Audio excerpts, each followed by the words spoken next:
வெறுங்கையோடு வந்தோம், வெறுங்கையோடு தான் போக வேண்டும். இதிலிருந்து யாருக்கும் விதிவிலக்கு கிடையாது.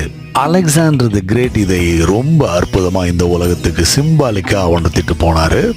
ஆனால் அவருக்கு பிறகு அவரை மாதிரி சவப்பெட்டியில 2 பக்கம் ஓட்ட போடுங்கன்னு சொல்லி யாரும் சொன்ன மாதிரி எனக்கு தெரியல.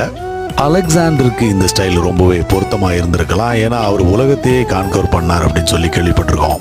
ஆனால் இன்றைக்கு உலகம் இருக்கும் நிலைமையில பெரும்பாலான மனிதர்கள் தங்களோட வாழ்நாள் காலத்துல 1 ஸ்கொயர் ஃபீட் நிலத்தை கூட வாங்க முடியாம தான் போய் சேர்றாங்க. ஊருக்கே தெரியும் நாம வெறுங்கையோட தான் போக போறோம் அப்படிங்கிறது பலரோட எண்ணமா இருக்கலாம். ஓகே, இதை பத்தி நம்ம டலிவர் ஓஷோ என்ன சொல்றாரு இந்த வீடியோல பார்ப்போம்.